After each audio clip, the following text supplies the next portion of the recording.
Hey guys, this is Brandon Olson. I want to welcome you to the MAPS training for RankDaddy. I'm the creator of the course, and the MAPS training is going to be really fun.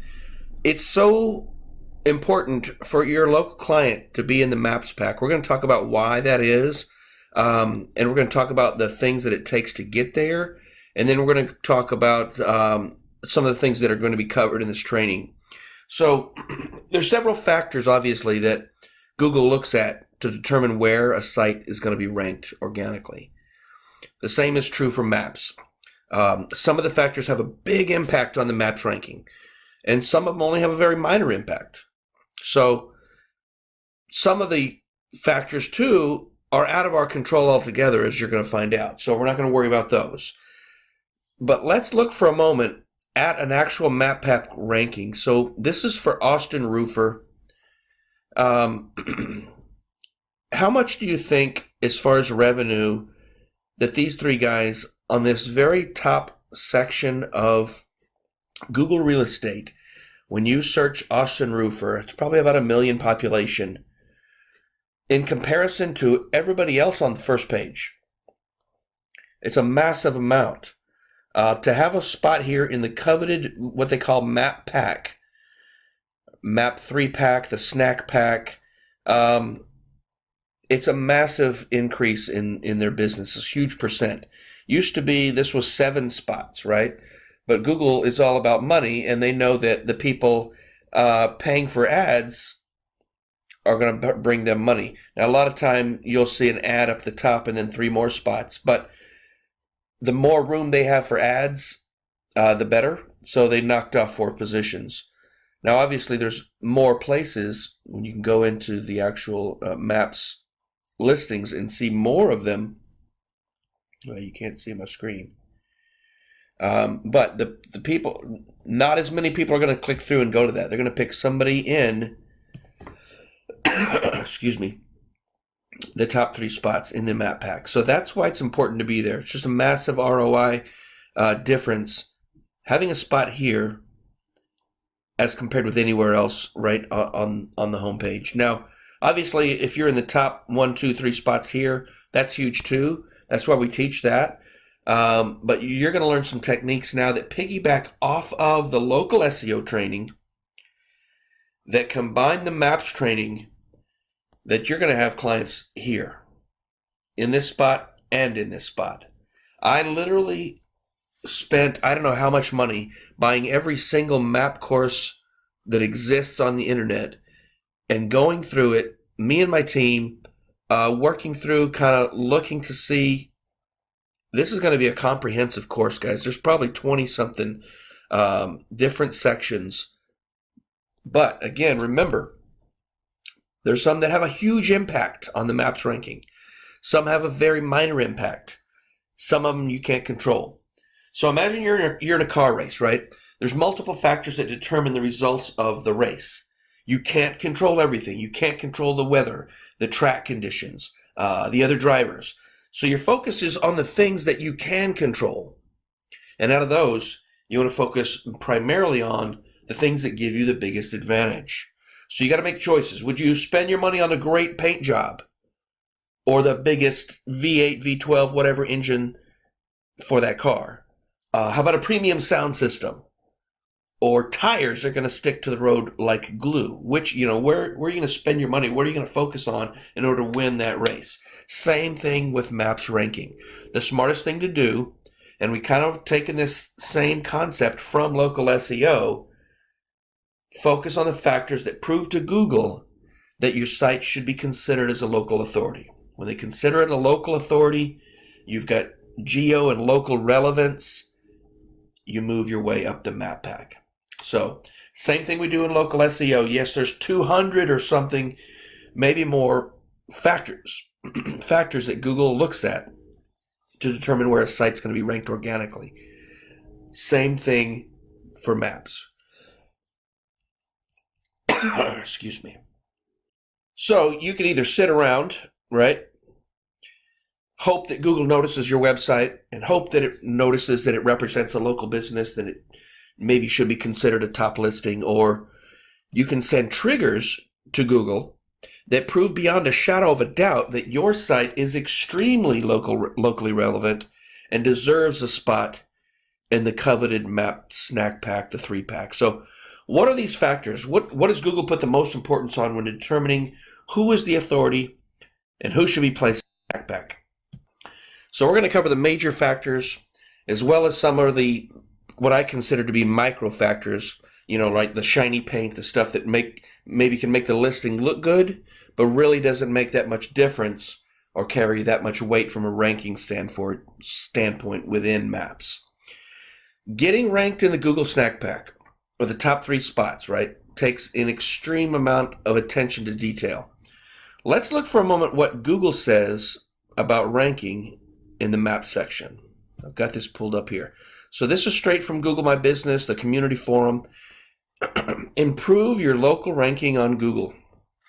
Local results appear for people who search businesses in places near their location.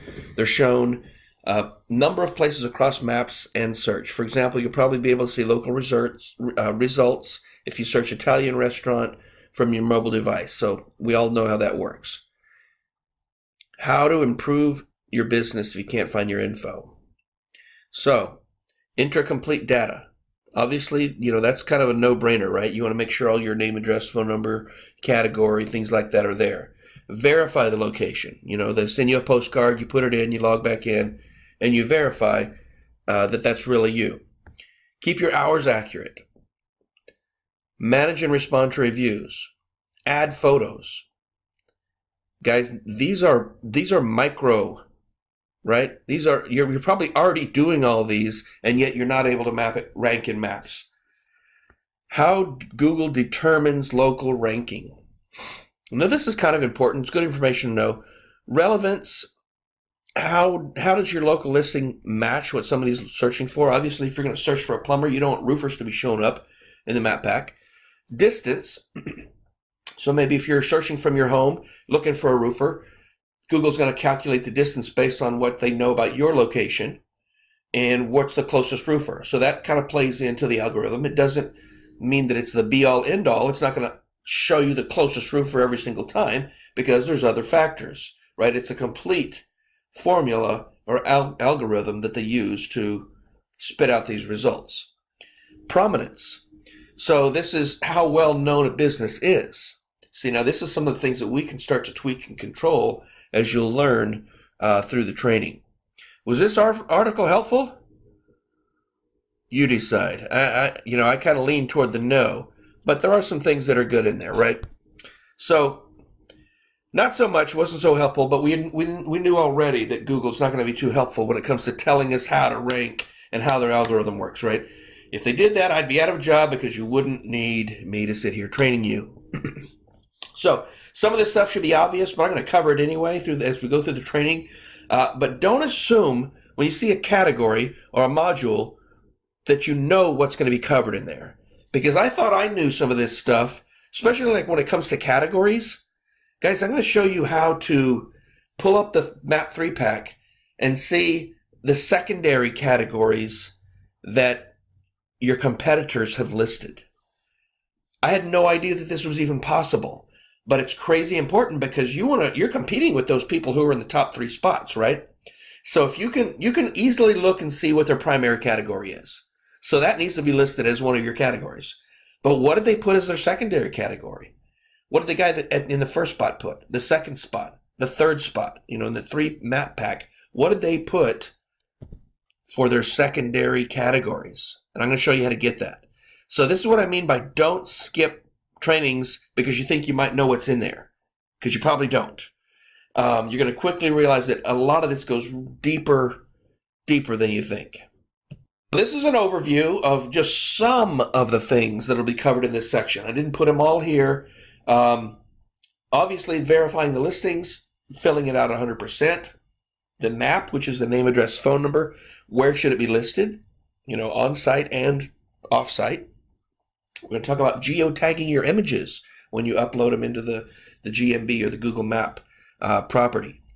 We're going to talk about that category, how to set it properly, how not to put too many categories in there because people are starting to get dinged already from over-optimizing their categories, trying to I'm a divorce lawyer, but I'm going to put every other, because there's like 20, 30 different divorce categories in there. You don't want to do that. You want to stay specific to what you do.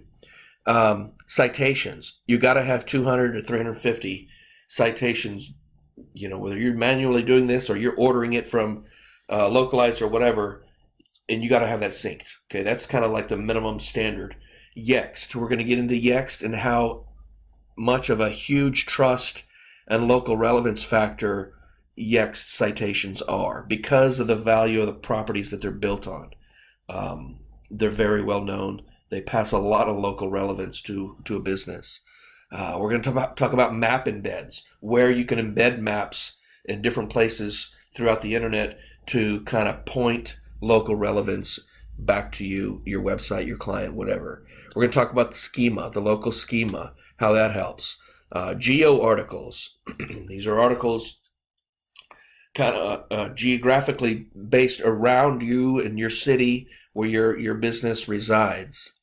We're going to talk about building other social accounts on 40 different localized social platforms. So I'll give them all to you, but you want to try to, you or your virtual assistant, whatever, set these accounts up based on the business's information. It's kind of a one-time thing, kind of like citations, once and done. But you set these up, and that's going to point even more local juice, trust, relevance back to your site. Local relevance network. What are they? Why do you need them? How do you create them? We're going to get into all that. Local authority links. Getting them in your area, like the BBB listings, the Chamber of Commerce listings, things like that. And then we get into local authority networks, what they are, why you need them, and how to create them as well. Niche authority links, Google reviews, and like I said, there's more than this. This is just kind of like wanted to throw as much kind of pre-information as you can. So that's the intro to the maps, guys. Let's move on to the next video. Let's get into this.